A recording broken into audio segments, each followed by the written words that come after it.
So, auto siya, kuan ka ng pag man ako pa medical, nag-pray gyapon ko ato sa Ginoo, continuous prayer nga. Auto na hinahinay ako panangin sa akong mga churchmates, sa akong family, mga tao sa akong palibot close to me. Mo-abroad ko. Happy ako abroad. But I didn't share everything, not until nga final na naka-flight ticket. So, I was praying to God, Lord, if this is from you, if this is for me, everything will be smooth, everything will go well.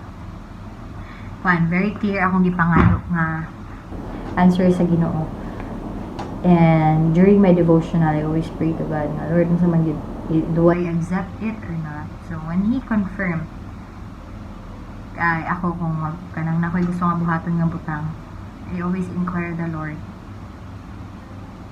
Kanang when I inquire the Lord, it gives me confidence of everything that I do.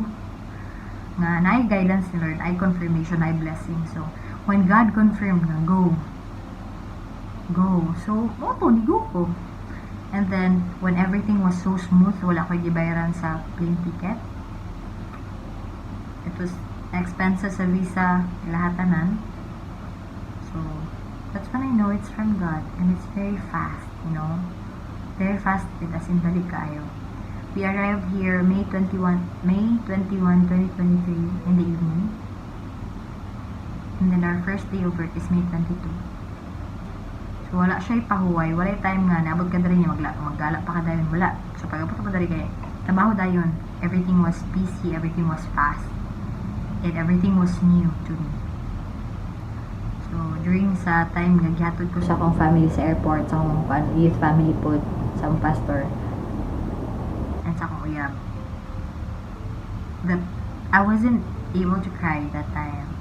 Wala ako nakahilak because everything that is in my heart and in my mind kay excited nga nakulbaan and what's next, what's in here, what's waiting for me in Malaysia.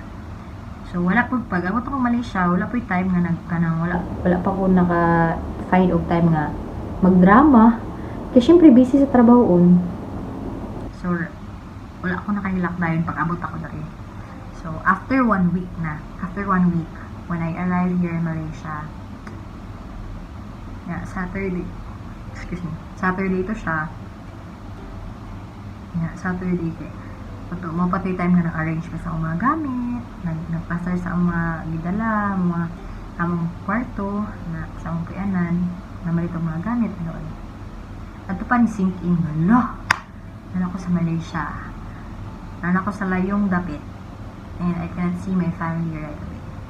Though I can see them in video calls, but I cannot hug them. I cannot see them. I cannot see their smiles. I cannot be with them. So, ito nag-sink in tanan. So, nakahilak 1 week after pa. Di na ako pwede ka ulit tayo. Okay. It's far. I think, 4 to 6 hours ang biyahe from Malaysia to Cebu. Then, mo to siya. Everything happened fast. And during sa time na ako na-relate ng work ko, I realized na kung OFW day ka, dili dahil lalim ka na itong maka-feel ka na yung moment sa imong life na maabot sa imong emotions pa nga. Siyempre, the people that you're with before, kalay na karon. Yes, nalay sila, nausabog ka. And night times nga, makainumdum ka nila, chat ka nila, but you already lived in a different phase na busy po sila sa iyong life sa Pilipinas, busy po ka. So, sometimes, now I understood how it felt to be an OFW. Sometimes, kahit na ako nga, nakalimtan ako sa akong mga friends, sa akong mga kauban naman yung people, sa akong family, sa akong mga youth family, makalimtan ako nila, or sa akong mga friends, or sometimes sa family, ma-feeling ako alone ko. But that was the enemy telling me na, naginusara na ka, wala kayo kakampi. And those moments nga akong katong silent battles, kaya naghinay na siya pundo sa akong heart. Naghinay na siya pundo sa akong heart until matong gingon ninyo nga, just recently, I think 3 months or yeah, I think 3 or 2 months ago, I experienced panic attack, anxiety attack, because I was so worried, I was so afraid, I don't know why, and I was so sad, I was so down. I felt so disappointed with myself and with the people, but I realized na dili day nato sala nga, you know, change is inevitable. Dili siya malikay na mausab gyud. Mausab ang panahon, mausab ang time, mausab ang tao. And it's normal. Ang isa ra gyud nga butang nga wala ginausab ang Ginoo ra gyud. Ang Ginoo nga akong galagaran sa una sa Pilipinas. Buhi gyud kay siya nga mao gyud siya gyud akong galagaran hangtod karon diri sa Malaysia nga mabati gyud nako yang yung presensya nga nag-uban gyud nga mag-remind siya kanunay nga people will never be there for you all the time, not even your family, not even your boyfriend or girlfriend, not even the closest friends that you have, but the only persistent and consistent thing in your life is God. Siya ra gyud ko lagi o ikausaban. Maski mausab pa ko, maski mausab pa akong kinaiya ang figure, everything, mausab pa na akong mindset, pero si Lord kaya lagi siya nausap. Yung standard same gihapon, yung love same gihapon, mas grabe pa. And ato mas nagkuan ko, mas nag-hold on ko ba nga. I thought I was strong spiritually when I was in the Philippines because I'm surrounded with people that are like-minded and same heart with me, same passion, same purpose. I'm always in the church, and ako ang schedule sa una kay balay church, work church. Inganara. But I thought I was strong that time. But when I came here, it's a different thing. And God allowed me to experience these things for me to realize na there's more to learn, and there's more to explore, and there's more to come in life. Na hindi pwede nga stagnant lang ta. We have to learn everything. And part sa learning kay muna, pain, changes, and everything, but you have to bear in mind na everything happens for a reason. Okay, si Lord ang nagplano sa tanan. And I was anxious before because I forgot that I was thinking more of my sadness more than being grateful nga na ako sa answered prayer nga ginapray na ko few years back. And maybe while you are listening to this, makarelate ka that right now you are anxious about everything. You're so afraid, dagan kag reklamo. But then you forgot that what you have right now are the things that you are dying hard, you know.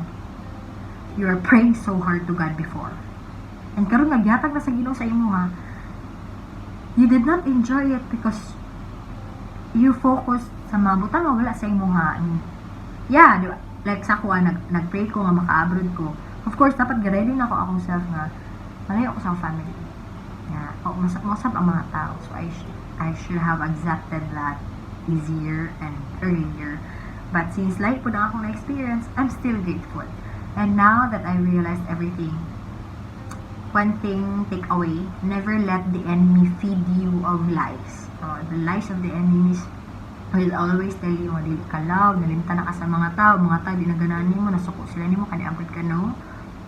Because no one can stop God's plan in your life. No one. Not even the doors of hell can, the doors of hell cannot stop what God has planned for you if it is for you.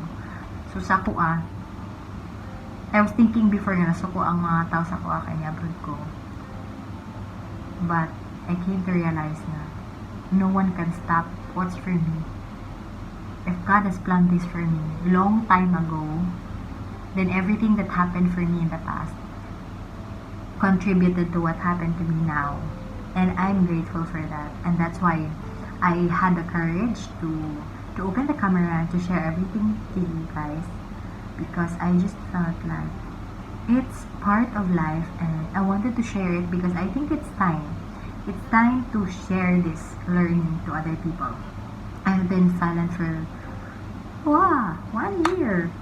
Sa akong pagkatabian, people are expecting me to vlog or everything that in Malaysia because, you know, kuan kay ko ka ng magiliw nga bata. But when I came here, reality is different. And I just realized that I'm growing and I'm happy with the growth that I have because I will never have it any other way. Nagpasalamat ko sa Ginoo nga gipadalahan ko niyag mga tao nga nagtabang nako ma-serve akong purpose sa Pilipinas and even sa akong purpose dito sa Malaysia. And I'm glad and happy to share to you that the same God that I serve, the same God that loves me, loves you as well. So Jesus loves you. Do not think na di ka love sa Ginoo. Never think na dili ka love sa mga tao sa inyong palibot. They love you. And if you are watching this video and if you love someone, never forget to express your love to that person because life is short. Life is short, guys.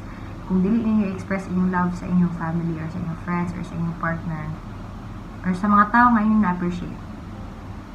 What if today is your last day? What will you do? So, go. Express your love to God and to people. So, to siya. I think, nahin mo na siyang life testimony akong video. Pero mo to siya. I still have a lot to say, a lot to share. But I think this will be the first step. So, sa akong family dira sa Cebu, I miss you so much. Sa akong mayang people nga kauban sa una, you're always in my heart, in my mind always. So, daghan kayo mo. Salamat sa Ginoo na naghan mo sa iyang paggrasya. Sa among pastor, Pastor Junji, Mamay Dan, sa akong mama, papa, Mama Inkar, Papa Rudy. Sa tanan ng mga kauban ng mga primary leaders, sa tanan ng mga friends sa Cebu. Everyone. Dili na ko ma-mention tanan. Sa akong North Road Church family, love kayo ka mo. Sa akong Atiano family, I love you so much. And I hope that when you see this video, you get to pray to God and thank God for your life. Because I thank God for my life so much. Love you, Lord. Amen. Thank you, Lord.